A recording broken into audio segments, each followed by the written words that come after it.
to say a few things on the economy. One of the things that is the most interesting about what we're seeing right now is the language that the UCP government is using around separation.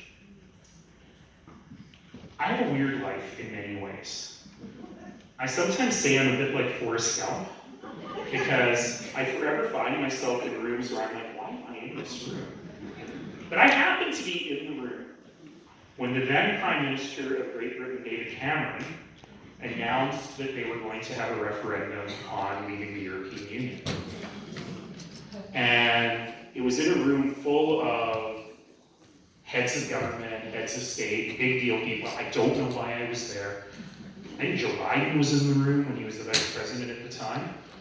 But in any case, he said, we will never vote to leave the European Union. But if I do this, then I will get a great negotiating mandate to get a better deal for Britain within the European Union. Does this sound really familiar? I don't think she made it to the end of the book. To see what happens next. What happened next was the most divisive referendum campaign Britain has ever seen, pitting brother against sister, neighbor against neighbor, causing wounds between human beings that still have not healed. David Cameron completely lost control of the narrative, lost that referendum, and Britain was plunged into a decade of economic ruin from which they have yet to recover. It means hotel rooms in London are surprisingly Because of Carney. It's the only benefit of it. What David Cameron didn't say that day, that every single person in the room knew, is that the real reason he was doing this is because he was worried about Nigel Farage attacking him from the right.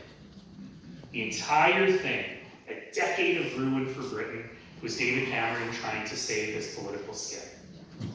And like I said earlier, he didn't say it. Danielle Smith has actually said it. Britain let that happen.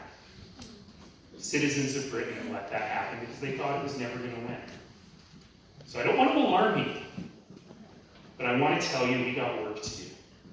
And we have to do the work. Silence is not consent in this case. We have to stand up for what we believe in and stand up for this country. We have to be loud and we have to be proud and we have to use all the bones we've got left to make sure we stand up for Canada.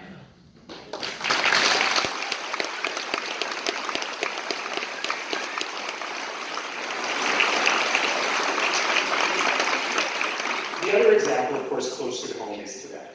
Again, none of you were alive in the 1960s. But I've seen movies. If you were alive in the 1960s, you would have known that Montreal was one of the great cities of the world. It's where people around the world flocked to. It was the center of culture and art and filmmaking. Expo 67 was there. And it was also, for a century, the economic capital of Canada. As soon as they started talking about separatism in Quebec, Montreal has never recovered. 350 companies nearly left Montreal, most for Toronto, some for right here. There's a reason the Canadian Pacific, Kansas City as it's now called, is located in Calgary, not in Montreal. They've never recovered economically. And yet, the Premier loves to say, why can't we be more like Quebec? No, thank you.